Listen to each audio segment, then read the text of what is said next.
Bonjour à tous, l'objectif de cette capsule vidéo est de comprendre ce qu'il se passe au niveau atomique pour expliquer la présence de raies colorées sur les spectres d'émission des gaz, notion que vous avez abordée la dernière, ou encore la présence de raies sombres sur les spectres d'absorption.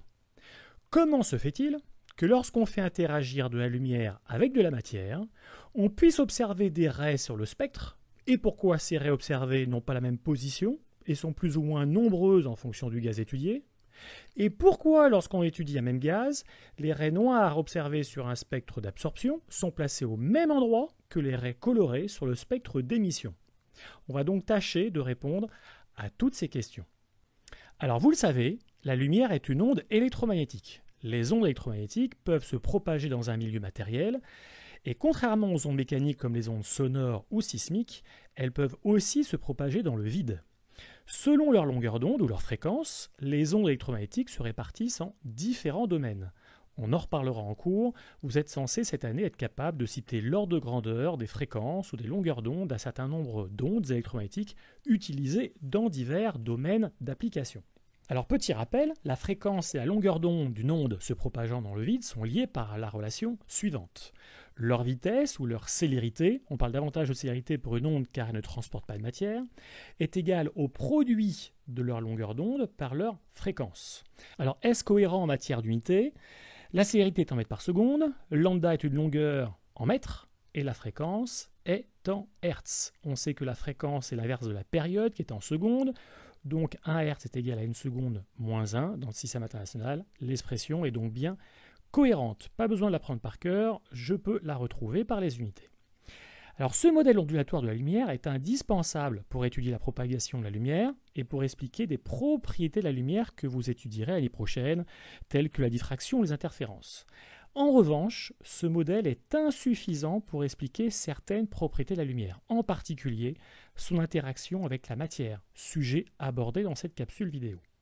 Alors Albert Einstein a montré au début du XXe siècle qu'on pouvait expliquer cette interaction avec la matière en considérant la lumière comme étant constituée de particules qu'on appelle les photons, des particules ayant une charge nulle, une masse nulle, se déplaçant à la vitesse de la lumière et transportant de l'énergie qui ne dépend que de la fréquence ou de la longueur d'onde, de la radiation qui les transporte. Donc attention, les photons ne possèdent pas tous la même énergie. La relation est la suivante, l'énergie d'un photon grand E est égale à h fois nu la fréquence, avec h qui est la constante de Planck en joules seconde, elle vous sera donnée, donc on retrouve facilement cette relation avec les unités de h. E est donc en joules et la fréquence nu en hertz. On prend un exemple. Pour une radiation dans le domaine du visible, de longueur d'onde 650 nanomètres, donc dans le rouge, quelle est l'énergie du photon associée à cette radiation? Alors, on écrit la relation, elle est égale à E égale h nu, est égale à h fois c divisé par lambda, ce qui donne une valeur de 3,06 fois 10 puissance moins 19 joules. Alors, le joule étant une unité trop grande pour les énergies du photon, ce qui n'est pas très pratique, on utilise souvent l'électron-volt, l'énergie acquise par un électron soumis à une tension de 1 volt, de valeur 1,60 fois 10 puissance moins 19 joules. Alors on trouve finalement que cette lumière rouge, de longueur d'onde 650 nanomètres, est constituée de photons d'énergie 1,91 électronvolts. Alors je pourrais comprendre l'étonnement de certains d'entre vous qui pourraient se dire que c'est bien étrange. La lumière possède deux modèles, le modèle ondulatoire et le modèle particulaire, et on choisit un modèle en fonction des phénomènes qu'on cherche à expliquer. Alors je prendrai juste cette image pour faire un parallèle avec le modèle de la lumière. Qu'est-ce que vous voyez?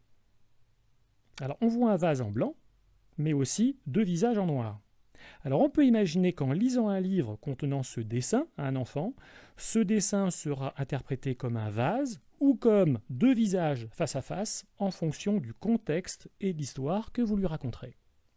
Alors comment cela se passe au niveau de l'atome? Premier point important, les atomes possèdent une énergie quantifiée. En d'autres termes, leur énergie ne peut prendre que certaines valeurs qui sont caractéristiques de l'atome étudié. Ces niveaux d'énergie peuvent être représentés sur un diagramme de niveau d'énergie comme celui-ci. Chaque atome possède un diagramme d'énergie qui lui est propre. En d'autres termes, si vous considérez deux atomes différents, les valeurs d'énergie qu'ils peuvent prendre sont différentes. Deuxième point important, sur un diagramme de niveau d'énergie, le niveau d'état le plus bas dans ce diagramme correspond à l'état stable de l'atome appelé état fondamental. La valeur de l'énergie associée à ce niveau est la plus petite. Les autres niveaux, excepté le plus haut, correspondent à des états moins stables que celui de l'état fondamental. Ils sont appelés les états excités de l'atome. Alors, dans ces états, l'atome a la capacité de se désexciter. On verra comment dans la suite de la vidéo.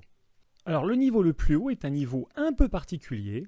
C'est l'énergie minimale à apporter à un atome pour que celui-ci perde un électron. Il devient alors un ion, d'où le nom de l'état qu'on appelle état ionisé. Alors dans la suite de cette vidéo, on ne raisonnera que sur l'état fondamental et les états excités, on ne s'intéressera pas à l'état ionisé. Alors ensuite, le principe est le suivant. Imaginons que l'atome étudié soit dans un état stable. Son énergie est donc égale à E1. Si un photon s'approche de celui-ci, il y a deux possibilités.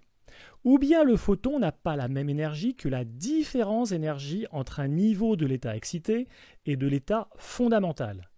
Dans cette situation, l'atome n'absorbe pas le photon et il poursuit son chemin.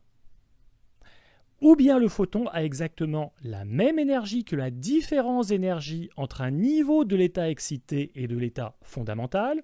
Je prends l'exemple d'un photon qui a exactement énergie égale à E3 moins E1. Dans cette situation, l'atome absorbe le photon et gagne en énergie. Il avait une énergie E1 avant d'absorber le photon, maintenant l'atome a énergie égale à E3. Sur le diagramme d'énergie, on représente cette transition énergétique par une flèche verticale dirigée vers le haut. Donc attention, nous sommes dans la situation où l'atome absorbe de l'énergie, donc un photon. Alors maintenant que l'atome est dans un état excité, il n'est pas dans un état stable. Et va donc finir par retourner dans l'état fondamental en émettant un photon pour gagner en stabilité. Dans mon exemple, le photon émis a énergie égale à E3 moins E1. L'énergie d'un photon est positive, donc on soustrait la valeur la plus grande d'énergie, pas la valeur la plus petite. Mais on peut très bien imaginer que l'atome va émettre un premier photon d'énergie E3 moins E2. L'atome va donc passer du niveau d'énergie E3 au niveau d'énergie E2, puis, n'étant toujours pas stable, émettre un deuxième photon d'énergie E2 moins E1. L'atome passera alors du niveau d'énergie E2 au niveau d'énergie E1. L'atome est de nouveau stable. Alors maintenant que vous connaissez quasiment toute la théorie, on va répondre à la problématique et faire quelques exercices d'application. Rendez-vous dans la vidéo suivante, deuxième partie de ce thème. A tout de suite!